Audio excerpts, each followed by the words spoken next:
Hello. I'm for studying game development with you guys. This time, let's take a look at the Nanite Virtual Geometry System.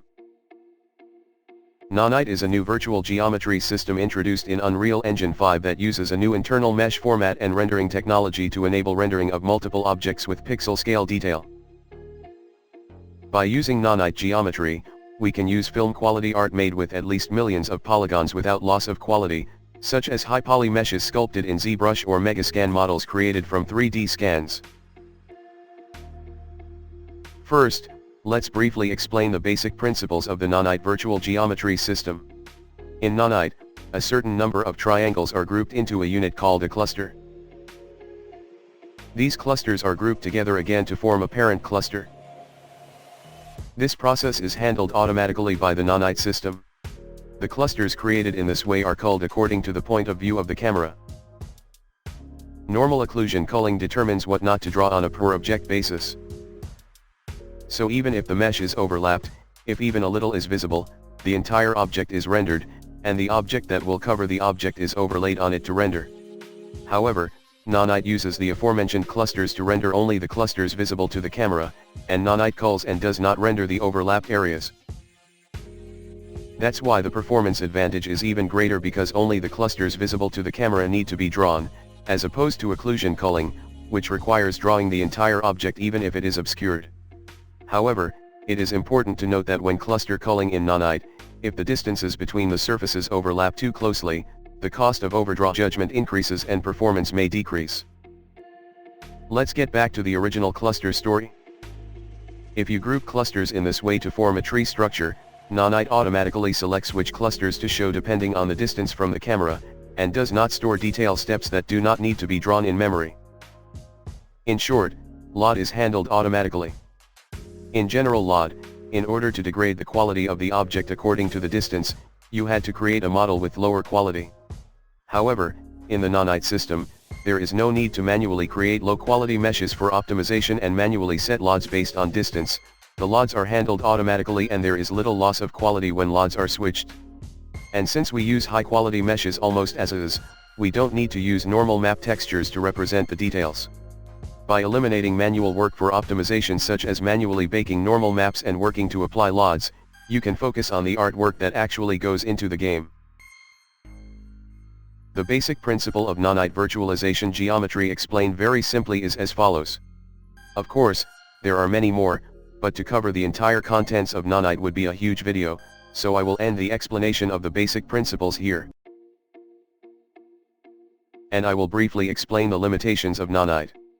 Currently, Nanite can only be applied to static meshes, and Nanite is not supported when the mesh is deformed, such as skeletal animation, morph target, or world position offset through material. So now let's see how to use Nanite virtualized geometry in Unreal Engine 5. First, launch an Unreal project.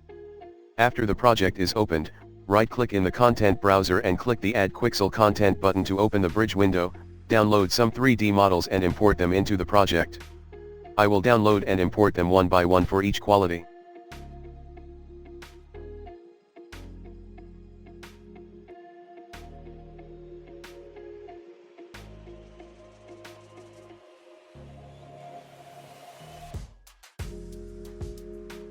After the import is done, let's place the downloaded models into the level.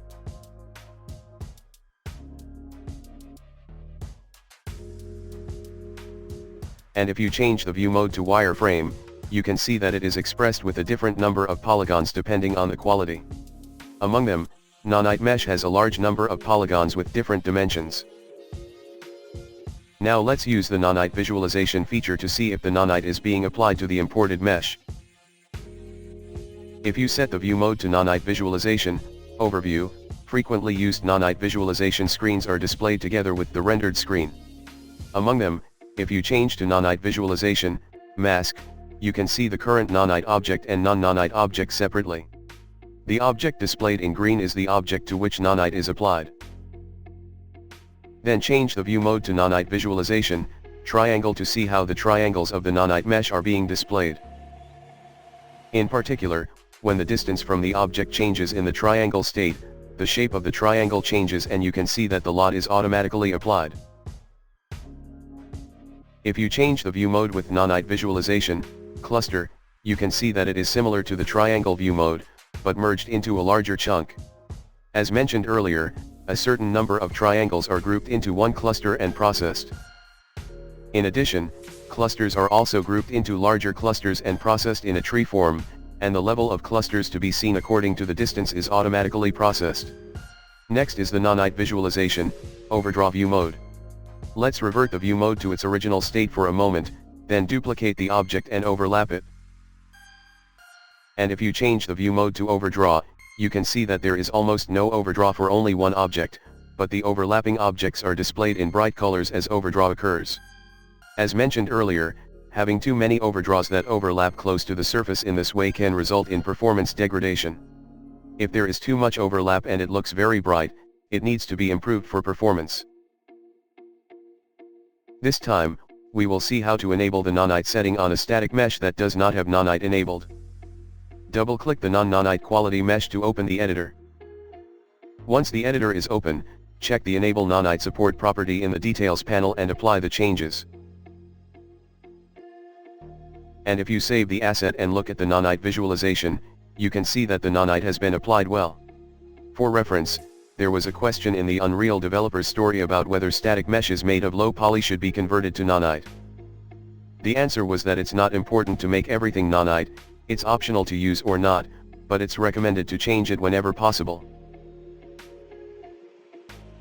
In this video, we learned about the basics of Nanite Virtual Geometry System. This video was produced with the donate and watching of the viewers. It was Vers Game Development YouTube. Thank you.